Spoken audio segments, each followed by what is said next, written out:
facilitate their growth will be an important element of this policy mix. Aligning with the Panchamrit goals, our government will facilitate sustaining high and more resource-efficient economic growth. This will work towards energy security in terms of availability, accessibility, and affordability. For meeting the investment needs, our government will prepare the financial sector in terms of size, capacity, skills, and regulatory framework. Aspirational Districts Program. Our government stands ready to assist the states in faster development of aspirational districts and blocks, including generation of ample economic opportunities. Development of the East. Our government will pay utmost attention to make the eastern region and its people a powerful driver of India's growth.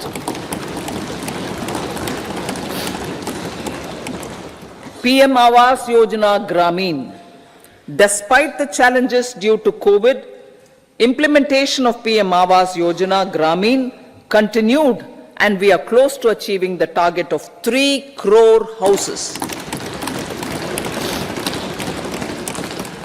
2 crore more houses will be taken up in the next 5 years to meet the requirement arising from increase in the number of families. Rooftop solarization and Muft Bijli. Through rooftop solarization, 1 crore households will be enabled to obtain up to 300 units free electricity every month. This scheme follows the resolve of Honorable Prime Minister on the historic day of consecration of Sri Ram Mandir in Ayodhya.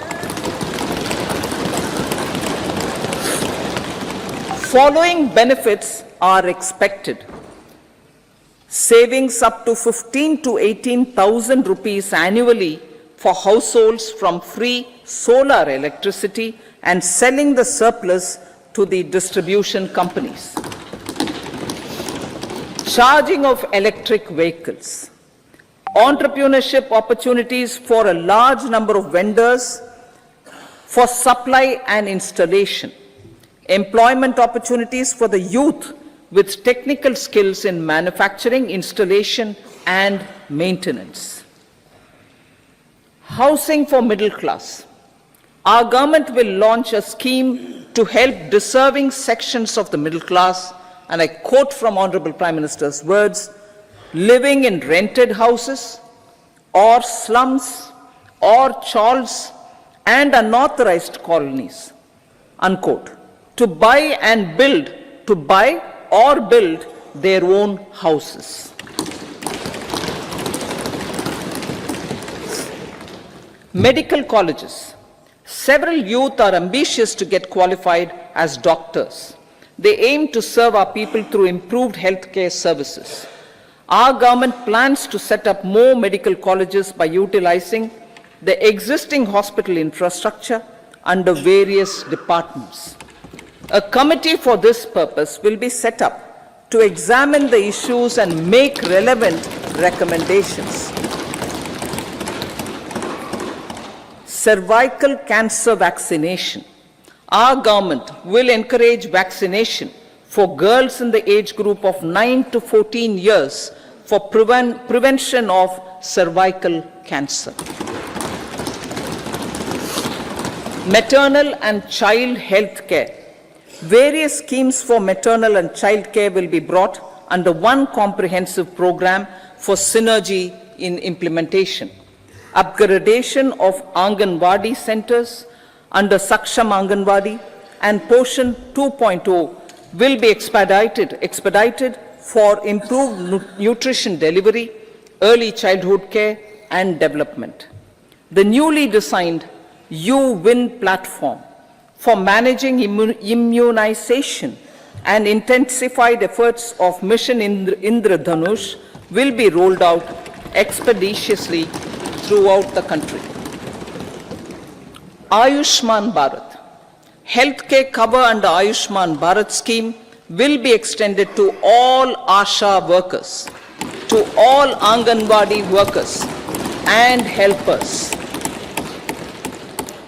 Agriculture and food processing. The efforts of value addition in agriculture sector and boosting farmers' incomes will be stepped up. Pradhan Mantri Kisan Sampada Yojana has benefited 38 lakh farmers and generated 10 lakh employment. Pradhan Mantri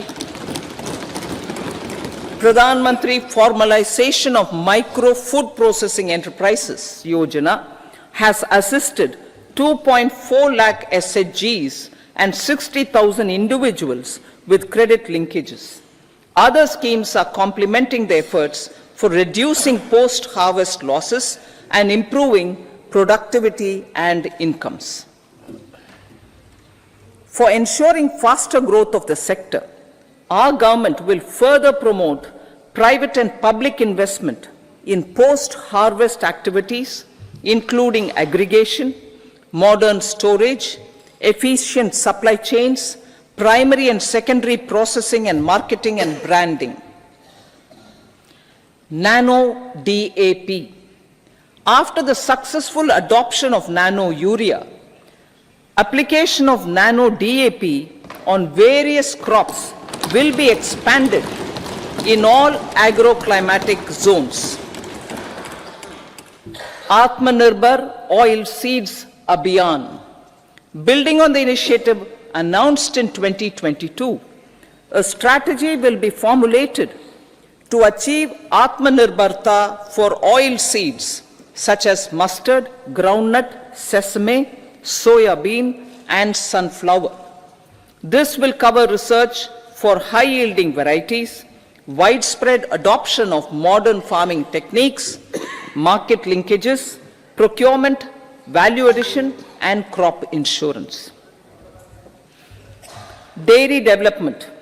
A comprehensive program for supporting dairy farmers will be formulated. Efforts are already on to control foot and mouth disease. India is the world's largest milk producer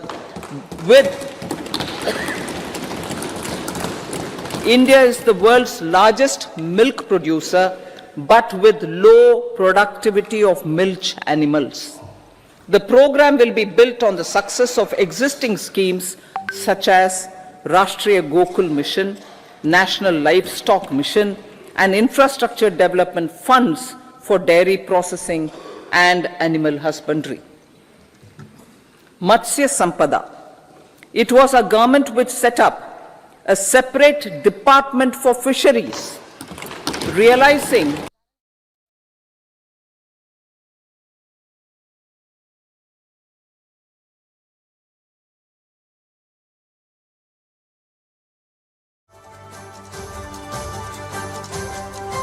Sitharaman, उससे पहले उनका ये भाषण है जिसको लेकर के केंद्र सरकार की ओर से तमाम योजनाओं की जानकारियां वो दे रही हैं। इसके अलावा कितना फायदा हुआ है अब तक हमारी सरकार जब से आई है, तो हमारी ओर से क्या क्या किया गया है। 300 यूनिट बिजली हर महीने मुफ्त, सौर ऊर्जा को बढ़ावा देने की योजना। इसके अलावा ये अंतरिम बजट है जिसको लेकर के किसानों की आय बढ़ाने की कोशिश भी हमारी रहेगी। इसकी तमाम जानकारियां निर्मला सीतारमण दे रही हैं।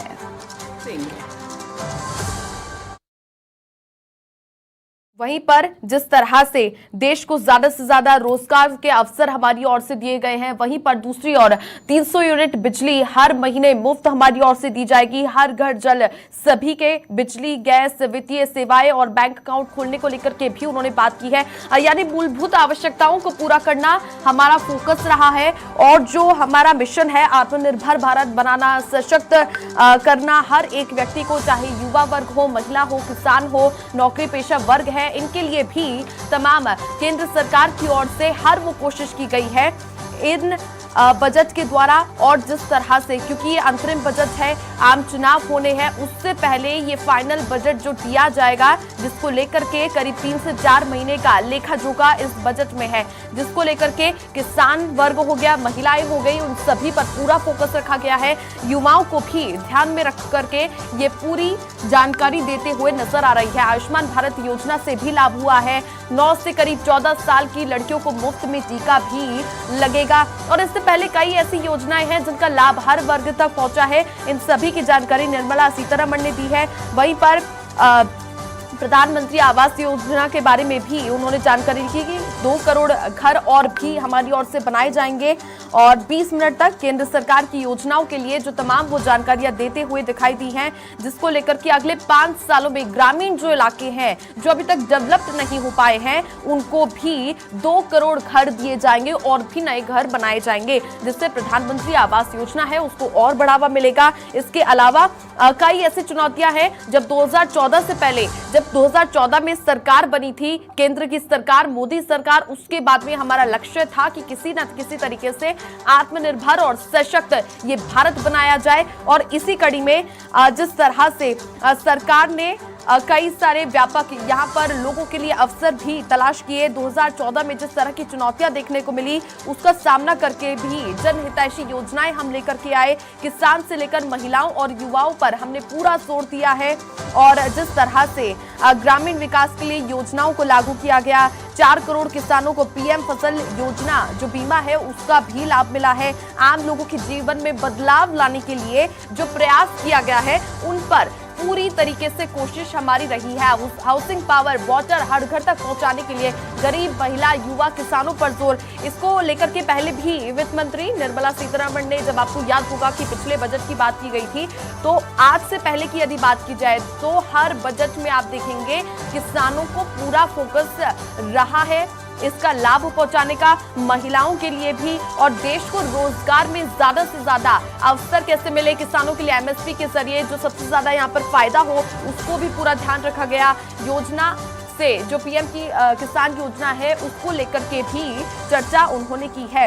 इसके अलावा 6वीं बार आज वो अपना ये बजट पेश कर रही हैं। 34 करोड़ जनधन के जरिए सीधे ट्रांसफर किए गए हैं और चूंकि चुनाव अब आने वाले हैं, लेकिन उससे पहले यहाँ पर आचार संहिता लग जाएगी और 2024 तक जो जुलाई है उसके बाद में जब नई सरकार बनेगी तब वो संपूर्ण बजट पेश किया जाएगा। लेकिन फिलहाल अभी हम आपको जो टीवी स्क्रीन पर दिखा रहे हैं, जिस तरह से वित्त मंत्री निर्मला सीतारमण ने अपने भाषण में कहा है कि स्किल इंडिया मिशन का 1.4 करोड़ युवाओं को फायदा मिला है, यानी जिस तरह से पूरी जो जानकारियां हैं, कल आपने राष्ट्रपति का भी भाषण सुना था, द्रौपदी मुर्मू का, उन्होंने जो 10 सालों में विकास के कार्य है मोदी सरकार के, वो उसकी जानकारी उन्होंने दी थी। उसके अलावा अपना जब बजट पेश करने से पहले वित्त मंत्री निर्मला सीतारमण ने भाषण दिया, उन्होंने कहा कि हमने भ्रष्टाचार को पूरी तरीके से खत्म कर दिया है। 2047 तक का जो भारत है विकसित राष्ट्र बन जाए और हम लोगों को सशक्त बनाने में काम कर रहे हैं, ये हमारी पूरी कोशिश है। इसके अलावा जिस तरह से देश को ज्यादा से ज्यादा अवसर मिले रोजगार के, इस पर पूरा फोकस रखा गया है। वहीं पर देश की जनता भविष्य की तरफ देख रही है, इसको लेकर के भी उन्होंने जानकारियां दी है। मध्यम वर्ग के लिए हाउसिंग प्लान का भी हम लॉन्च करेंगे। लड़कियों के लिए सर्वाइकल कैंसर जो है उसकी वैक्सीनेशन भी हमारी ओर से लाई जाएगी। आंगनबाड़ी केंद्रों का अपग्रेडेशन होगा। ये तमाम वो जानकारियां बजट के जो भाषण है उसमें वो दे रही हैं। डेयरी फार्मर के लिए सपोर्ट के लिए योजना भी हम लाएंगे, यानी कुल मिलाकर के आत्मनिर्भर भारत बनाना है, सशक्त बनाना है, इस पर जोर दिया जा रहा है। मूलभूत आवश्यकताएं जो है उसको पूरा करने की इस बार जो ये अंतरिम बजट है उसमें कोशिश की जा रही है। Resulting in safety and higher travel speed for passengers. Together with dedicated freight corridors, these 3 economic corridor programs will accelerate our GDP growth and reduce logistic costs.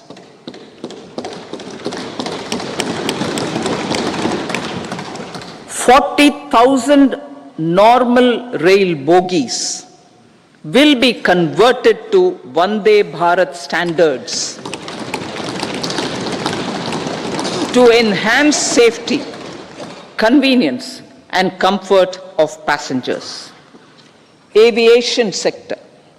The aviation sector has been galvanized in the past 10 years. Number of airports have doubled to 149.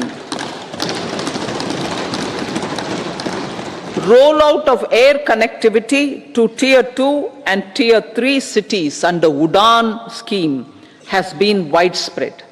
517 new routes are carrying 1.3 crore passengers. Indian carriers have proactively placed orders for over 1,000 new aircrafts. Expansion of existing airports and development of new airports will continue expeditiously. Metro and Namo Bharat. We have a fast expanding middle class and rapid urbanization is taking place. Metro rail and Namo Bharat can be the catalyst for the required urban transformation. Expansion of these systems will be supported in large cities focusing on transit-oriented development.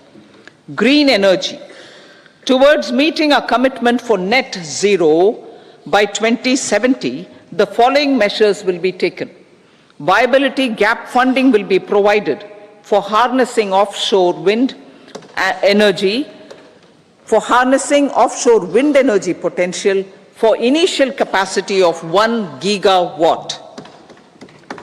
Coal gasification and liquefaction capacity of 100 metric tons will be set up by 2030. This will also help in reducing imports of natural gas, methanol, and ammonia. Phased mandatory blending of compressed biogas in compressed natural gas for transport and piped natural gas for domestic purposes will be mandated. Financial assistance will be provided for procurement of biomass aggregation machinery to support collection. Electric vehicle ecosystem. Our government will expand this and strengthen the e-vehicle ecosystem by supporting manufacturing and charging infrastructure. Greater adoption of e-buses for public transport networks will be encouraged through payment security mechanism. Biomanufacturing and biofoundry. For promoting green growth, a new scheme of biomanufacturing and biofoundry will be launched. This will provide environment-friendly alternatives such as biodegradable polymers, bioplastics, biopharmaceuticals, and bioagri inputs. This scheme will also help in transforming today's consumptive manufacturing paradigm to the one based on regenerative principles. Blue Economy 2.0. For promoting climate resilient activities for Blue Economy 2.0, a scheme for restoration and adaptation measures and coastal aquaculture and mariculture with integrated and multi-sectoral approach will be launched. Comprehensive development of tourist centers. The success of organizing G20 meetings in 60 places presented diversity of India to global audience. Our economic strength has made the country an attractive destination for business and conference tourism. Our middle class also now aspires to travel and explore. Tourism, including spiritual tourism, has tremendous opportunities for local entrepreneurship. States will be encouraged to take up comprehensive development of iconic tourist centers, branding and marketing them at global scale. A framework for rating of the centers based on quality of facilities and services will be established. Long-term interest-free loans will be provided to states for financing such development on matching basis.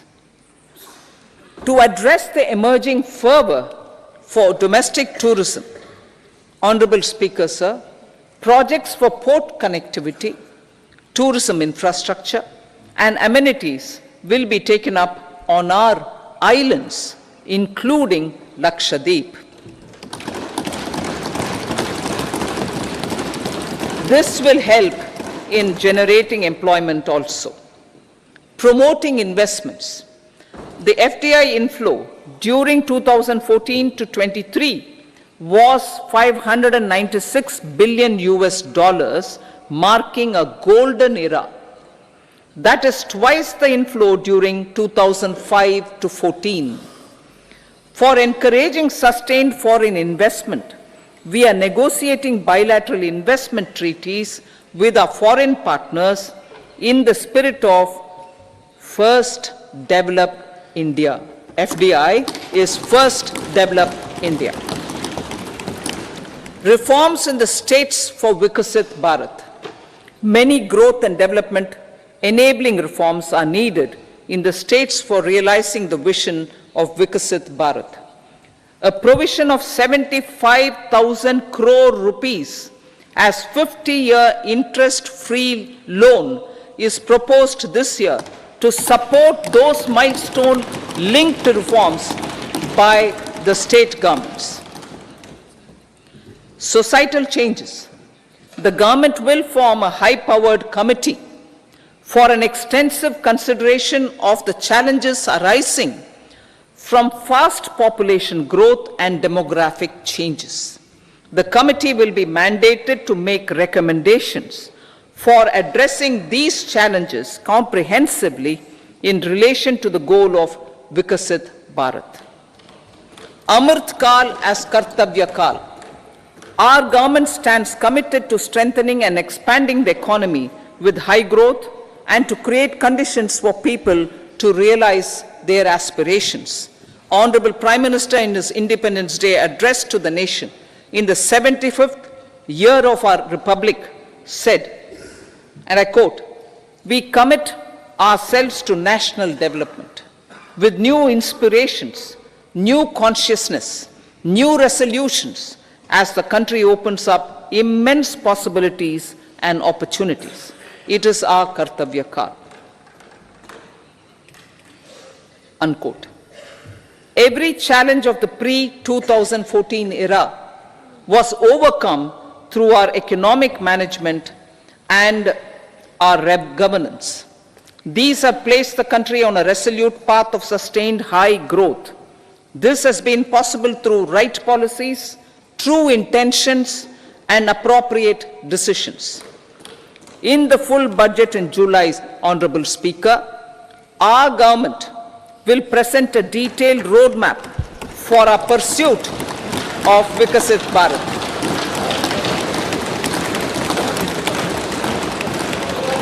Revised estimates. Revised estimates of 2023-24. The revised estimate of the total receipts other than borrowings is 27.56 lakh crores of rupees, of which the tax receipts are 23.24 lakh crore rupees. The revised estimate of total expenditure is 44.90 lakh crore rupees. The revenue receipts at 30.03 lakh crore rupees are expected to be higher than the budget estimate, reflecting strong growth momentum and formalization in the economy.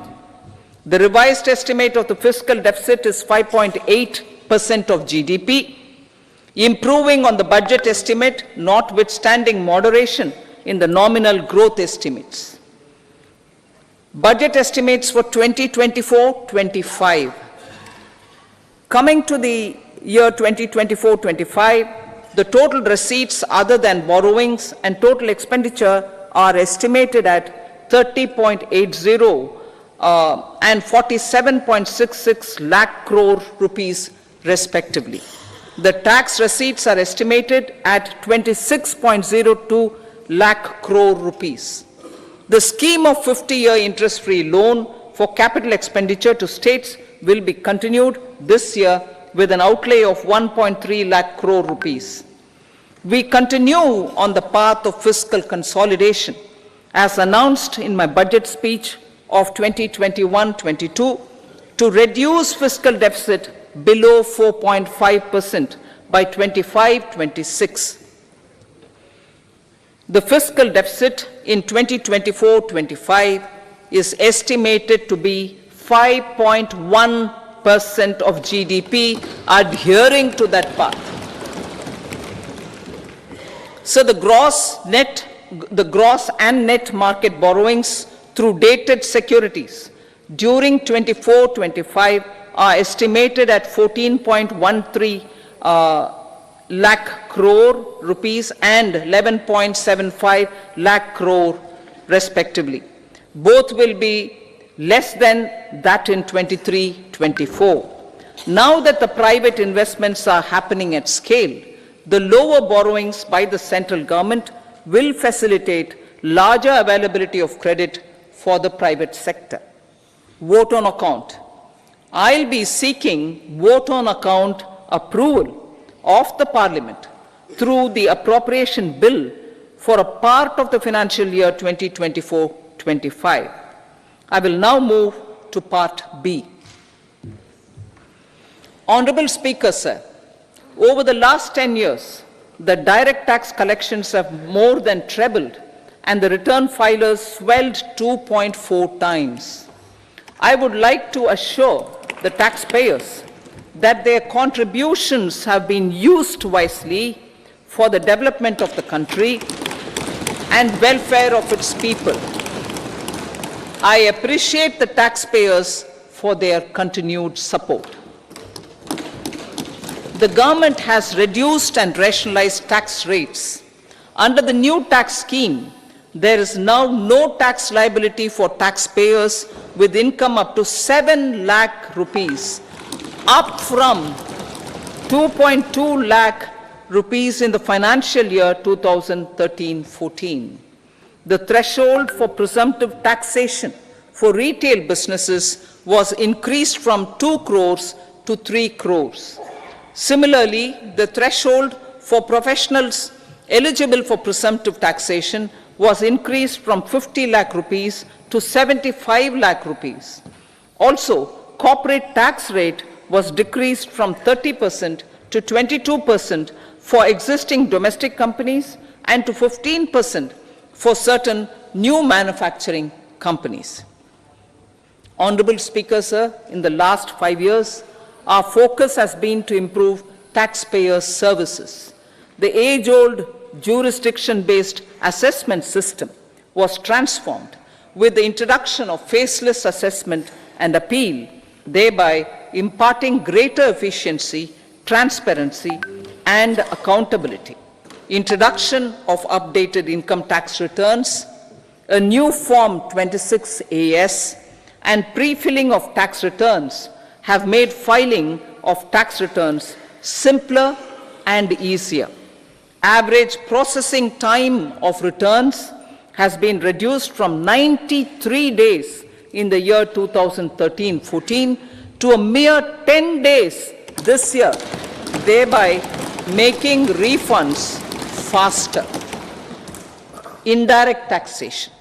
By unifying the highly fragmented indirect tax regime in India, the GST has reduced the compliance burden on trade and industry.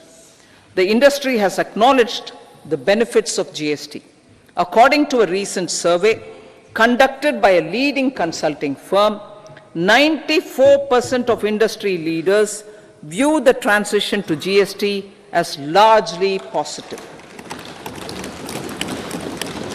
According to 80% of the respondents, it has led to supply chain optimization, as elimination of tax arbitrage and octroi has resulted in disbanding of checkposts at the state and city boundaries.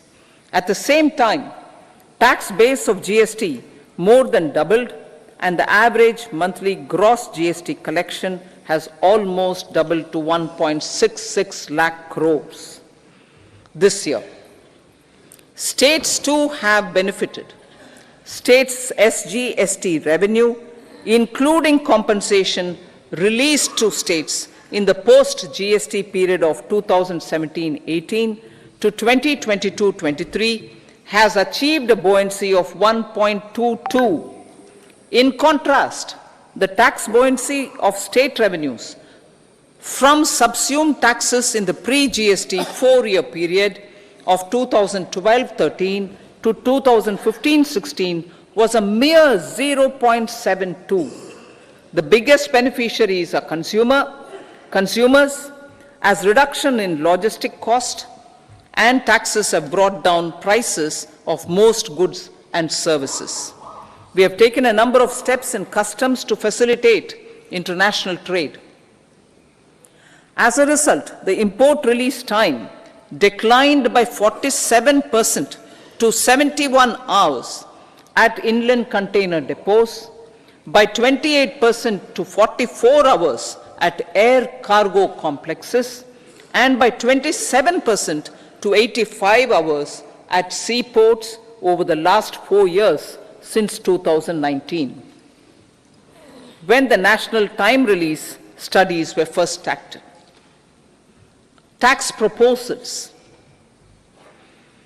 As for tax proposals, in keeping with the convention, I do not propose to make any changes relating to taxation and propose to retain the same tax rates for direct and indirect taxes, including import duties. However, certain tax benefits to startups and investments made by sovereign wealth or pension funds, as also tax exemption on certain income of some IFSC units, are expiring on 31/3/2024. To provide continuity in taxation, I propose to extend the date to 31/3/2025.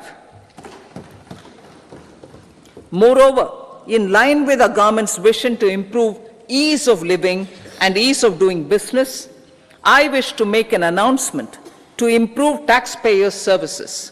There are a large number of petty, non-verified, non-reconciled, or disputed direct tax demands,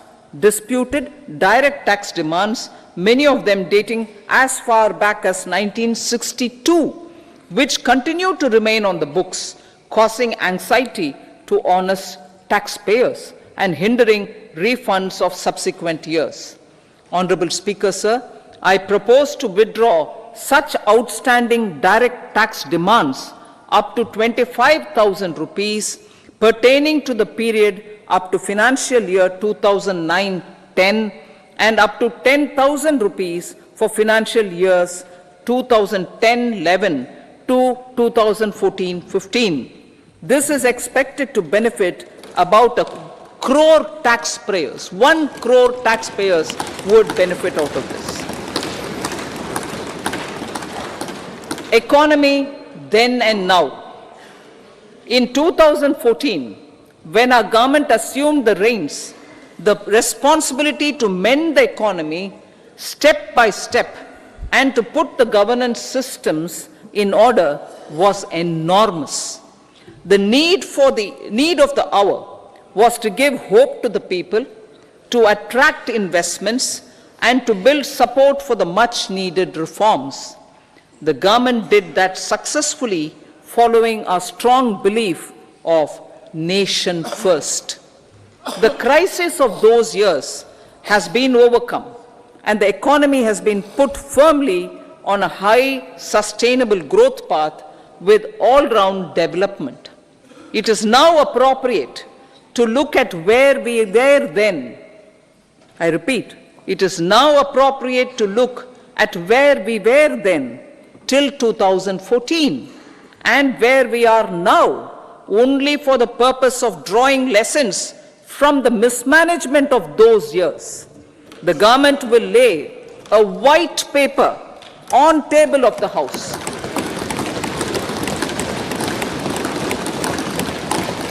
The exemplary track record of governance, development and performance, effective delivery and Jan Kalyan has given the government trust, confidence, and blessings of the people to realize whatever it takes, the goal of Vikasit Bharat, with good intentions, true dedication, and hard work in the coming years and decades. With this, Honorable Speaker, I commend the interim budget to this august House. Jai Hind.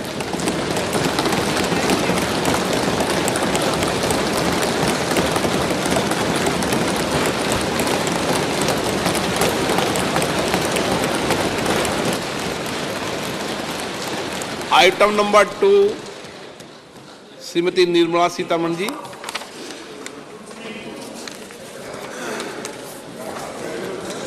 So, with your permission, I rise to lay on the table the following statements under Section 3(1) of the Fiscal Responsibility and Budget Management Act 2003, Medium-Term Fiscal Policy cum Fiscal Policy Strategy Statement and Macroeconomic Framework Statement.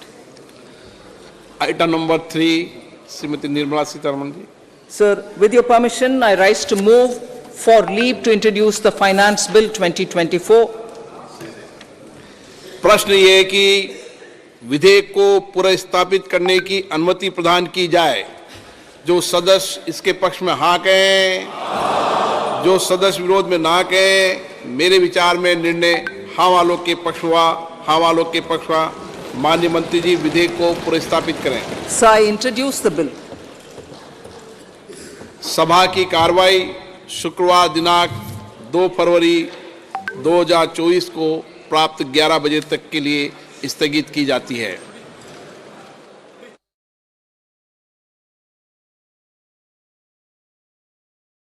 Special housing loan scheme for women. Rate of interest at 8.35%.